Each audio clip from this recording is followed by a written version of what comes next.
Bismillahirrahmanirrahim. Qala Imam Bukhari rahimahullah taala hadatsana Musa hadatsana Muhammad bin hadatsana Sufyan hadatsana Amr bin Yahya an Abihi an Abi Sa'id al-Khudri an Nabi sallallahu alaihi wasallam qala an-nasu yas'aquna yawmal qiyamah fa idza ana bi Musa akhidun bi qa'imatin min qa'imil 'arsh wa qala al-majlisuna an Abdullah bin Fadl an Abi Salamah an Abi Hurairah radhiyallahu anhu an Nabi sallallahu alaihi wasallam aku awwala man bu'itha fa idza Musa akhidun bil 'arsh.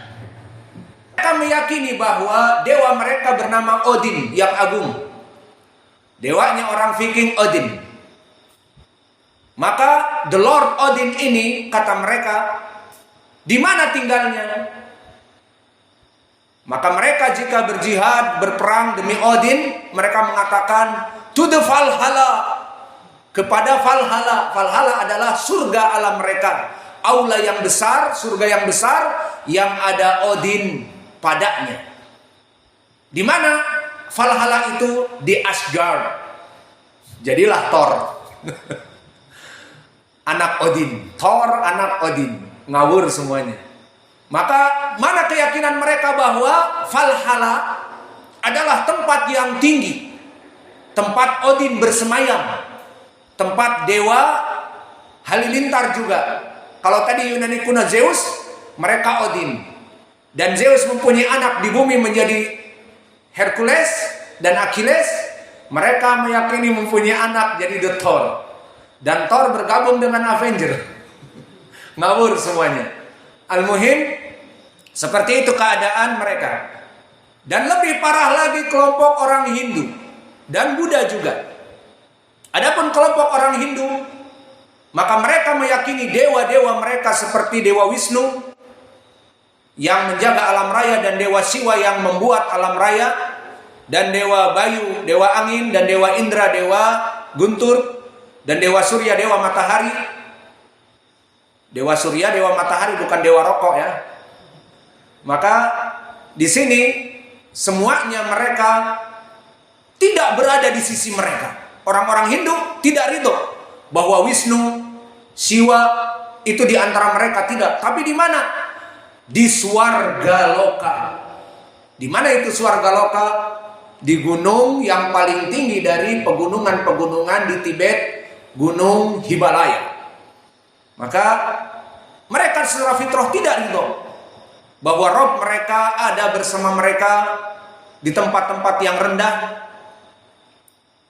Dan begitupun dari nirvana, keyakinan orang-orang Buddha. Maka mereka berada di tempat-tempat yang tinggi. Dan begitupun Shangri-La, bukan hotel di Jakarta dan di seluruh pelosok dunia, tetapi Shangri-La adalah tempat keyakinan mereka dari seperti Swarga Loka yang berada di Tibet, gunung-gunung yang tinggi. Alhasil dari keyakinan mereka yang mereka meyakini rob-rob yang kacau dan salah, seperti dewa-dewanya orang Hindu yang ditulis dari kitab Mahabharata, diyakini keadaannya seperti ada padahal karya pujangga. Alhasil secara fitrah mereka menginginkan yang namanya Rob, meskipun salah dewa-dewa itu tetap di atas. Lalu bagaimana pendapat kalian bagi mereka orang yang notabene mengaku Islam dan mempunyai Rob Allah the Mighty, the Almighty, yang maha kuasa, maha kuat, kemudian tidak di atas, tidak di bawah, tidak di kanan, tidak di kiri. Allah bersama kita. Kita masuk WC, Allah masuk WC. Kita kejeblos masuk ke septic tank, Allah bersama kita di septic tank. Kita lagi menggali septic tank ataupun menyedot septic tank, maka Allah di antara kita. Seperti itu. Mana fitrah? Seperti orang-orang terdahulu yang kufar dan musyrik menganggap bahwa Allah di atas. Dan begitupun kufar Quraisy, di syair-syair mereka yang tergantung, maka mereka mengatakan bahwa Allah di atas. Maka mereka orang-orang yang makan bangku-bangku sekolahan, doktor, mengambil S3, S4, S-teler, maka mereka mabuk dengan makan bangku sekolahan, menganggap Allah berada dengannya. Allah di berbagai tempat, di bawah bersama mereka. Maka ini penghinaan yang besar Yunani kuno, orang Viking, orang-orang terdahulu, orang semua Hindu, Buddha meyakini bahwa dewa-dewa mereka di Swarga Loka, di puncak Mahameru, yang tidak bisa sembarangan orang datang ke tempat mereka. Adapun mereka malah mengatakan Allah tidak di atas. Lalu bagaimana Allah berfirman, kamu sujud doanya apa? Subhana rabbiyal a'la. Apa maknanya? Maha suci Allah yang maha tinggi. Nah, kamu bilang Allah tidak boleh di atas, tidak boleh tinggi. Ini mereka bacanya apa pas sujud? Mungkin Subhana rabbiyal asfal. Maha suci Allah yang di bawah bersama kami. Mungkin itu. Dan ternyata terekam video-video dan foto-foto mereka karena mereka senang selfie. Jika berdoa mereka mengangkat tangan kepada Allah ke atas. Maka kontradiksi. Di saat berdoa butuh kepada Allah ke atas. Di saat ingin menyelisihi ahli sunnah mengatakan Allah di atas, tidak boleh. Allah tidak di mana, tidak di atas, tidak di bawah, tidak menempati suatu ruang dan sebagainya. Maka pembahasan kita di sini adalah tentang zat Allah di atas langit. Semua sepakat, dari orang Yahud, Nasara, Allah itu di atas. Dan orang-orang tadi, Hindu, Buddha, orang Viking kuno, Yunani kuno, semua menetapkan Allah di rob-rob itu di atas, kecuali mereka. Dan zat Allah ada di atas langit. Kembali kepada hadis, kita tutup pelajaran kita dengan hadis Sahih Al-Bukhari. Qala al-Imam Al-Bukhari rahimahullahu taala, haddatsana Ismail, haddatsani Malik an Abi Zinad anil A'raj an Abi Hurairah radhiyallahu anhu. Anna Rasulullah sallallahu alaihi wa alihi wasallam qala, yata'aqabuna fikum malaikatun bil-laili wa malaikatun bin-nahar wa yajtami'una fi salatil asri wa salatil fajri summa ya'rujul ladina ya'tu fikum fayas'aluhum wa huwa a'lamu bikum fayaqulu kaifa taraktum ibadi fayaqulun taraknahum wa hum yusalluna wa atainahum wa hum yusallun. Wa qala Khalid bin Makhlad haddatsana Sulaimanu haddatsani Abdullah ibn Dinar an Abi Saleh an Abi Hurairah qala Rasulullah sallallahu alaihi wa ala alihi wasallam man tasaddaqa bi adli tamratin min kasbin tayyibin wa la yas'adu ila Allah ila at-tayyib fa inna Allah yataqabbaluha bi yaminihi summa yurabbiha li sahibihi kama yurabbi ahadukum fuluwahu hatta takuna mithlal jabal. Warawahu Waraqa an Abdullah bin Dinar an Sa'id bin Yasar an Abi Hurairah an Nabi sallallahu alaihi wasallam wala yas'adu ilallahi ila tayyib. Maka Imam Al-Bukhari membacakan ataupun menuliskan di dalam sahihnya hadis sebagai pendalilan para malaikat itu naik kepada Allah setelah tadi beristidlal dengan Al-Quran. Maka kita masuk kepada sanad. Haddatsani Ismail. Siapa Ismail? Ismail ibnu Abdullah, yang mana dia masuk dengan Ismail ibnu Abi Uwais Al-Asbahi. Maka dia apa kerabatnya dengan Imam Malik? Dia keponakan Imam Malik dari putrinya. Maka dia adalah walad ukht Imam Malik. Maka Imam Malik dikatakan oleh Ismail bin Abi Uwais kalau di Arab khol. Khol itu adalah dari pihak ibu, paman dari pihak ibu. Adapun paman dari pihak ayah dinamakan am. Itu di Arab beda antara am dengan khol. Adapun di Indonesia sama, paman dan bibi. Sama, dari pihak ibu dinamakan paman, dari pihak bibi dinamakan paman. Dan begitu pun in English, uncle and aunt. Uncle untuk pihak ibu dan bapak, aunt, bibi untuk pihak ibu dan bapak. Kalau di Padang, di Minang bagaimana? Sama? Ayo orang Minang, Abu Nasr sama, Abu Yazid sama. Di Arab lain. Maka saya berikan gambaran. Seperti saya dengan istri saya. Saya dengan istri-istri saya yang dari Yaman. Kalau disebut istri saja ngamuk nanti. Dan istri-istri saya, maka mereka ada 3 yang dari Yaman.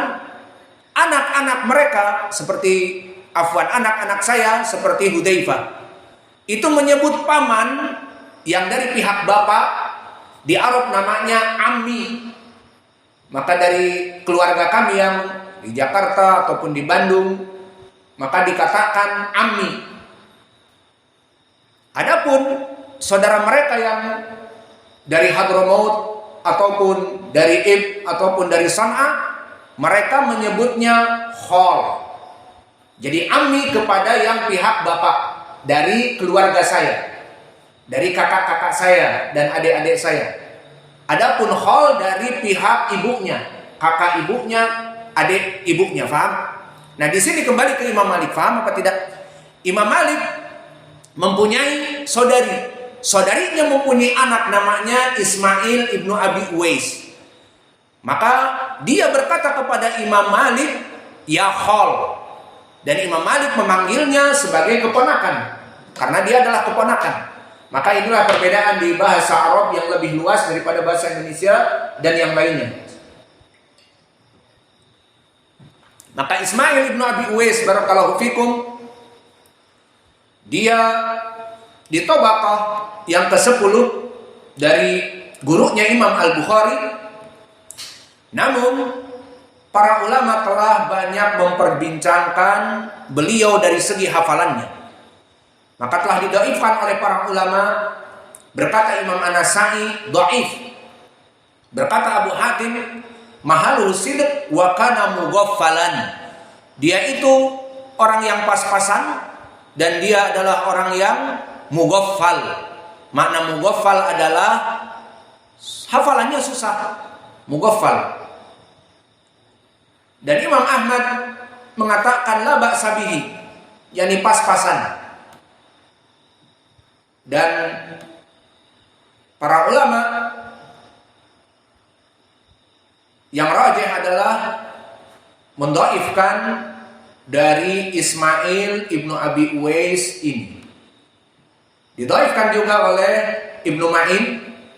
Kadang-kadang dia menyebut dhaif, dhaiful aql, laisa bidak, kata Ibnu Ma'in. Maka dia itu akalnya dhaif.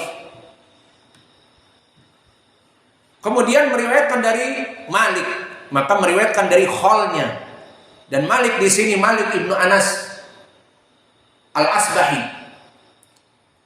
Al-Madani dari Madinah, sama seperti Ismail ibnu Abi Uwais karena dia adalah keponakannya, maka nisbahnya sama Al-Asbahi Al-Madani dari Madinah juga.